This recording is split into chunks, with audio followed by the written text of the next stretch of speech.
Hello, in this video we're going to talk about gestational diabetes mellitus, or GDM for short. Gestational diabetes is a common condition that occurs during pregnancy, specifically diagnosed roughly in the third trimester of pregnancy. As the name suggests, it essentially is similar to diabetes mellitus type 2, in that you have hyperglycemia and you have problems with insulin. So let's look at what normally happens during pregnancy. The pancreas is an organ responsible for producing the hormone insulin. And here is the target cell, which insulin will target eventually. And here is the fetus, which is inside the uterus of the pregnant lady. During pregnancy, there is beta cell hyperplasia. Beta cells, or B cells, are cells in the pancreas that produces and secretes the hormone insulin. When a pregnant lady eats, their blood glucose rises. There is hyperglycemia. Hyperglycemia will stimulate the beta cells of the pancreas to release the hormone insulin into circulation. The increase in insulin in the circulation will go around the body and then target specific cells, telling these cells to take up glucose from the blood in the attempts to reduce blood glucose. There is still enough blood glucose available in circulation to enter fetal circulation. The fetus requires glucose in order to gain energy and to grow. And so the fetus will receive adequate glucose, and so there will be normal fetal growth. The fetus will always receive glucose because of several reasons. The first is that during pregnancy, insulin sensitivity decreases. This means that the effects of insulin on maternal tissue is reduced. Because the effects of insulin is reduced, there will be more glucose in the blood. Beta cell hyperplasia in the maternal pancreas occurs because of reduced insulin sensitivity in maternal tissue. And this also is a cause of the factors released by the fetus telling the maternal body to feed it. What happens in gestational diabetes is that instead of a small decrease in insulin sensitivity in maternal tissue, there is a lot of insulin sensitivity decreasing, and thus also insulin resistance. Here is the pancreas of the mother with gestational diabetes. And here is the target cell of insulin. And here is the fetus in uterus. After a mother eats, blood glucose increases. There is hyperglycemia. Hyperglycemia stimulates the beta cells of the pancreas to release the hormone insulin into circulation. Insulin aims to target cells to increase glucose uptake in maternal tissue. But in gestational diabetes, there is insulin resistance, and therefore blood glucose is not taken up into maternal tissue as efficiently. The result of insulin resistance is hyperglycemia of the maternal circulation. With hyperglycemia, this also travels into fetal circulation, and so there is an increase in blood glucose in the fetus. Because of hyperglycemia in fetal circulation, the fetal pancreas thus will work by producing its own insulin. With more fetal insulin, the fetal tissue will take up more glucose that is available, and so there will be more growth of the fetus. The growth of the fetus increases and you get a big baby. Similarly, the increase in blood glucose in maternal circulation means that the mother can have symptoms of diabetes, which are the 4 Ps: polyuria, polyphagia, paresthesia, which is not actually common, but it's more so in chronic diabetes, and polydipsia. These symptoms are not very specific for gestational diabetes. Instead, gestational diabetes is rather asymptomatic.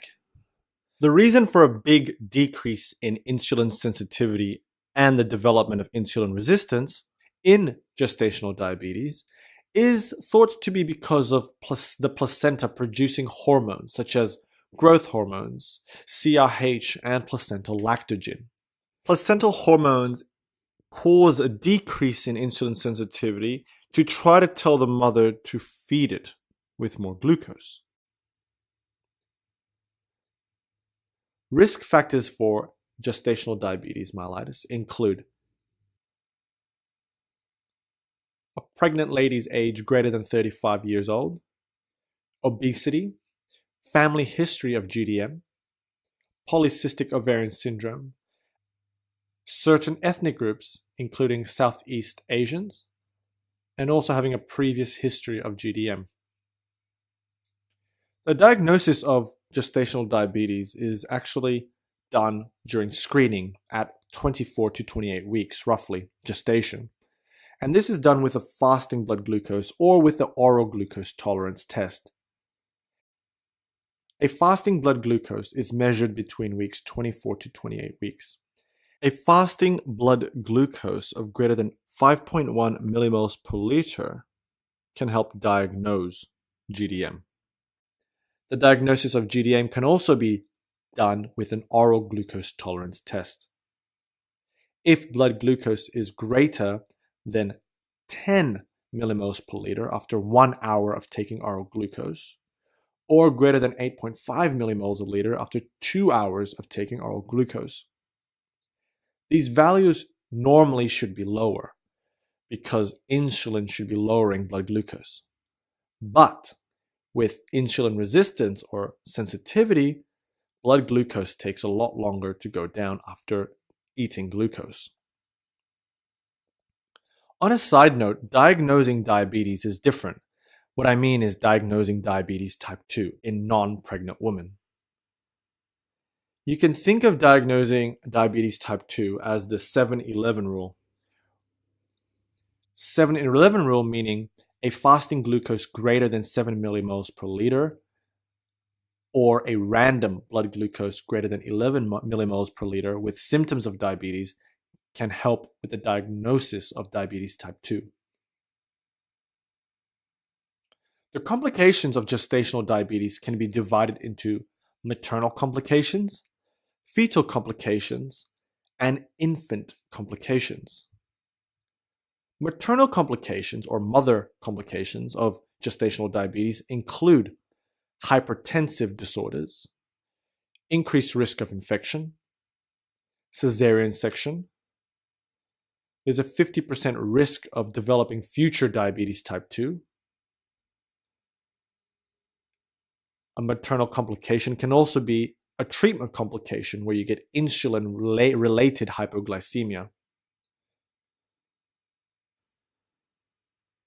Fetal complications occurs as a consequence of fetal hyperglycemia. With fetal hyperglycemia, you get fetal hyperinsulinemia. Fetal hyperinsulinemia means that there will be more glucose uptake by fetal tissues, causing macrosomia or a big baby.